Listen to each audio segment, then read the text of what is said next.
gjëra janë alarmante për mendimin tim për mbajtjen e qenëve në këtë rastin tonë në shtëpi ose pranë shtëpisë. Një që mua më duket shumë e frikshme, fëmijët që kanë jashtëmase frikë nga qenë.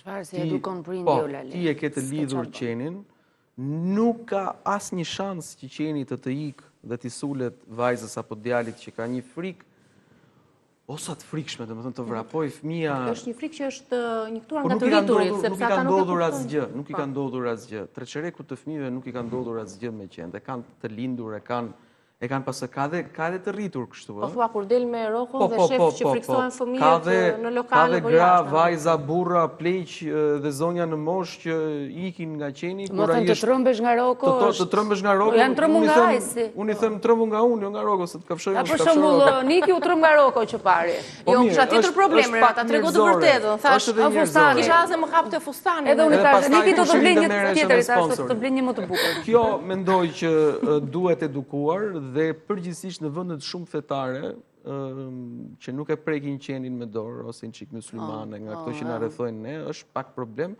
të gjithë e kam parë.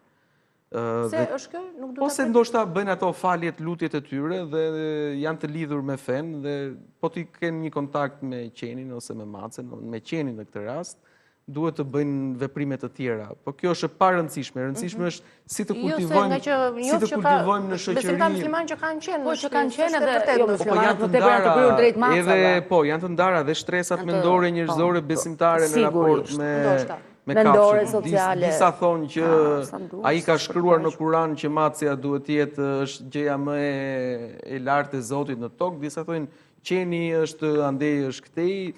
Ka teori të ndryshme që si përcakton dot. Këto janë racizma fetare që sipas shijeve të njerëzve përdorin edhe kafshët në këtë rast. Bëjnë ndarje të kafshëve. Një moment.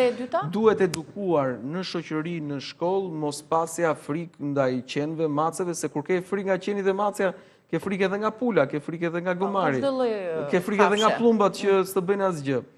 Dhe tjetra është që duhet me patjetër duhet marrë fund kjo dhuna e kafshëve, që e prekëm pak në fillim fare, dhe derivat me dhunën që ne u shkaktojmë kafshëve të ndryshme shtëpiake, edhe ato që i mbajmë në fermë ose jo, qoftë duke futur këtu edhe shpendët edhe peshqit, por në këtë rastin ton mace dhe qenë, duhet marrë fund njëre mirë edhe kafshimi i qenëve me pronar ndaj njerëzve ose ndaj kafshëve të tjera. Pse?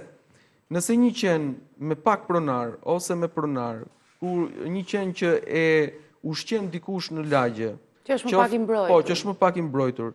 Qoftë në rastin ton një qenë me pronar, kur kafshon dikë, duhet merren masa ekstreme.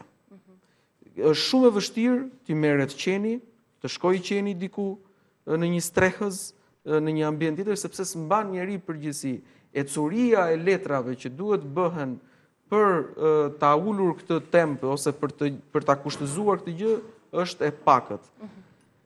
Dhe një problem tjetër është që kur të na ndrojnë jetë kafshët apo macet, qenët apo macet tona, ne e dim se çfarë sakrifice është për të bërë për ta çuar atë diku në një vend që të prehet ose një zonjë që kishte bërë një vend për të edhe kishin kujtuar që ishte fëmijë i vogël. Edhe kishin kujtuar se ishte vari një fëmijë të vogël, u bë goxha virale. Ti e ke parë apo jo? E kam parë unë. Si duhet të duhet të ekzistojnë të vareza. Bashkitë përkatëse, unë besoj që nuk mungon dëshira, nuk mungon... Asgjë s'mungon, as kapaciteti, as dëshira, as buxheti. Thjesht mungon koha e duhur për ta bërë atë gjë.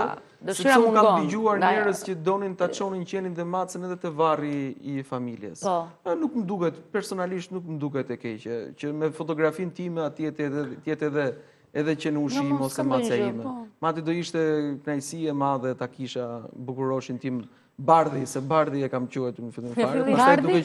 Pastaj duke qenë se Bardhok ndoshta dhe Roko ka shkurt. Po, duke qenë se Bardhi ishte një shok i familjes, e quajtëm Roku. Po shën Roku është mbrojtësi i kafshëve dhe të tjera sendeve me 4 këmbë. E kjo është një zgjidhje sepse duhet gjetur një zgjidhje sepse njerëzit kanë edhe kuaj, kanë edhe lop, kanë edhe dera. Po mirë, ata në fshatë e gjenë një vend ta... Ato mos e vetë mëndje se ato sa ngordhin i shesin mishin e hati unë, Renata, Viktoria, me radhë. Disa nga ne edhe nuk janë fare. Por për ne që i kemi kafshë shtëpiake, duhet gjetur një zgjidhje. Ka ardhur koha të gjejmë një zgjidhje ose të ketë një varrezë të përshtatshme vetëm për kafshët shtëpiake. Po, sigurisht e para është ajo që tham, për mbrojtjen, mos kishtrajtimin, mos bëhemi, le themi, shembuj më negativ dhe më të këqij të kishtrajtimit dhe kjo arrihet nëpërmjet bashkëpunimit nga ana e legjislacionit ta kërkojnë qoftë shoqatat, qoftë me bashkinë institucionet vendore. Po, çdo bashki është e detyruar të bëjë një gjë tillë, por kjo gjithmonë me legjislacionin që qoftë edhe të digjet dhe pastaj hiri nuk është formuar akoma. Me djegje do ishte akoma më mirë dhe më bën çudi fakti që s'është marrë nga dikush nga ana private. Ne pastaj ta çojmë te një pemë hirin e... Po, me djegje është më mirë. Nuk e pranon dot, Renata. Ajo se pranon, unë e pranoj, nuk ka problem.